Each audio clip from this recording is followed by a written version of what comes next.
जय हिंद दोस्तों, स्वागत है आपका एक नए वीडियो के ऊपर। मेरा नाम डॉक्टर चंदन है। मैं पिछले 5 सालों से प्रैक्टिस कर रहा हूं और लोगों को मदद कर रहा हूं उनकी बीमारियों को जड़ से खत्म करने के लिए। ठीक है, आज हम इस वीडियो के अंदर प्रोस्टाइटिस के बारे में डिस्कस करने वाले हैं। कल क्लिनिक के ऊपर मेरे पास एक लड़का आया था जिसकी उम्र लगभग 25 साल थी और उसको ये दिक्कत थी कि वो पेशाब करना जब जाता था तो उसको बहुत ज़्यादा दर्द हो रहा था और बार बार पेशाब करने जाना पड़ता था। और साथ साथ जब वो पेशाब कर रहा था तो उसको बहुत ज़्यादा जलन हो रही थी। ठीक है, पेशाब करते वक्त। और साथ साथ आपकी बॉडी के अंदर, पूरे शरीर के अंदर हल्का हल्का हरारत यानी कि फीवर की समस्या देखने को मिल रही थी। ठीक है, ये कंप्लेन था तो उसने सोचा कि शायद उसको यूरिन का इन्फेक्शन यानी यूटीआई यानी कि पेशाब का इन्फेक्शन हो चुका है। लेकिन जब मेरे पास आया तो मैंने उसका प्रॉपर टेस्ट कराया तो पता चला कि उसको प्रोस्टाइटिस की समस्या हो गई है। ठीक है, तो इसी के बारे में आज इस वीडियो के अंदर पूरा डिस्कस करेंगे कि प्रोस्टाइटिस एक्चुअल में होता क्या है, प्रोस्टाइटिस होने के पीछे का एक्चुअल कारण क्या है और इसका बचाव कैसे किया जा सकता है, साथ साथ इसका प्रॉपर इलाज जो है वो क्या है। इस वीडियो के अंदर पूरा डिटेल में हम इस चीज को समझने वाले हैं। तो सबसे पहले ये समझ लेते हैं कि प्रोस्टाइटिस एक्चुअल में होता क्या है।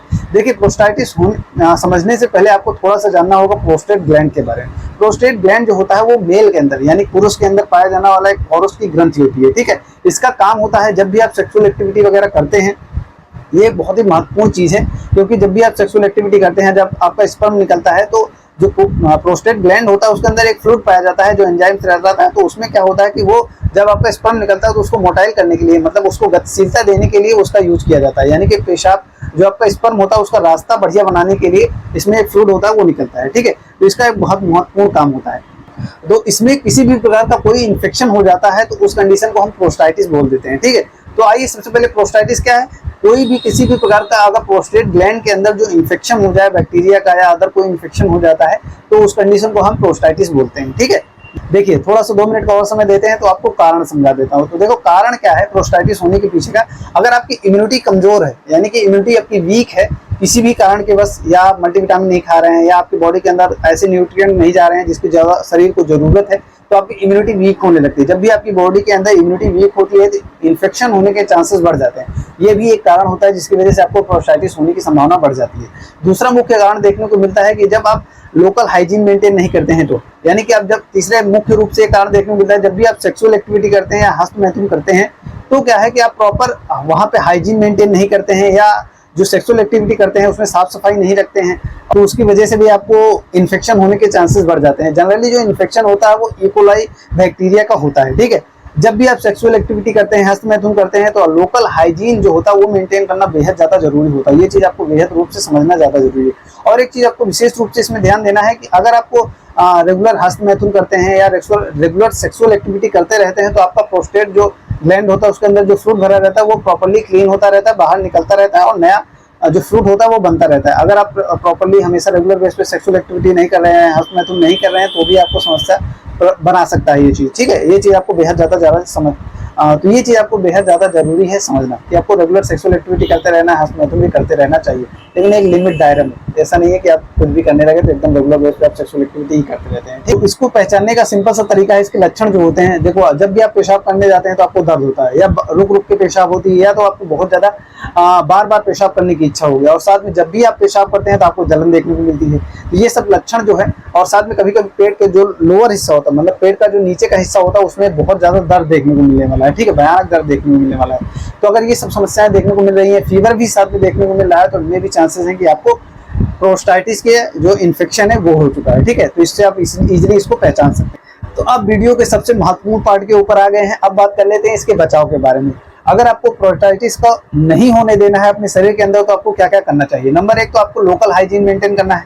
साथ में जब भी आप सेक्सुअल एक्टिविटी करते हैं, हस्त मैथुन करते हैं, तो उसको प्रॉपर्ली क्लीन करना है, साफ करना है।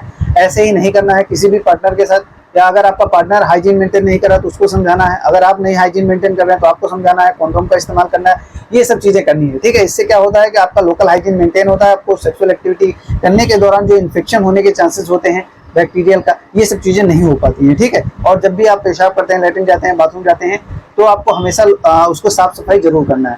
और साथ में आप अपनी इम्यूनिटी का ख्याल रखना है, यानी कि आपको अपनी इम्यूनिटी को इनहेंस करना है, बढ़ाना है। उसके लिए आप विटामिन सी की मात्रा ले सकते हैं। विटामिन सी मतलब नींबू वगैरह ले सकते हैं, खट्टे पदार्थों को सेवन करते हैं तो विटामिन सी मिल जाता है। नेचुरल रूप में जितना करें कि नेचुरल रूप से आप लें ज़्यादा बेहतर है। नींबू ले सकते हैं, अनानास ले सकते हैं, अभी तो सीजन आ गया आम का, ये सब चीज़ें खा सकते हैं, खट्टे आम खा सकते हैं। तो इससे क्या है, आपको विटामिन सी मिलता है और आपके शरीर के अंदर जो इम्यूनिटी की समस्या हो रही है वो धीरे धीरे बढ़िया हो जाती है, जिसकी वजह से आपको इन्फेक्शन होने के चांसेस ना के बराबर हो जाते हैं। ठीक है, और साथ में दो चीज का विशेष रूप से ध्यान देना, नंबर 1 एक्सरसाइज आपको करना है, दूसरा आपको हाइड्रेशन मेंटेन करना है, यानी कि आपके जो बॉडी के अंदर पानी की मात्रा कमी ना हो पाए, इसको विशेष रूप से ध्यान देना है। पानी की मात्रा कैसे नहीं पूरी कर सकते हैं, या तो आप प्लेन पानी पी सकते हैं, नींबू पानी पी सकते हैं, या तो कोई ऐसे फल खाते हैं जिसमें बहुत ज्यादा ये सब पाया जाता है पानी, जैसे आपका खीरा हो गया, ककड़ी हो गया, गाजर हो, जिनमें पानी की मात्रा ज्यादा पाई जाती है, वो फल खा सकते हैं, नहीं तो वो सब्जी खा सकते हैं, नहीं तो आप प्लेन पानी पी सकते हैं, नहीं तो नींबू पानी बना के पी सकते हैं। अगर ये सब चीज मेंटेन करेंगे तो आपका हाइड्रेशन की कमी नहीं होगी और इन्फेक्शन होने के चांसेस बहुत ज्यादा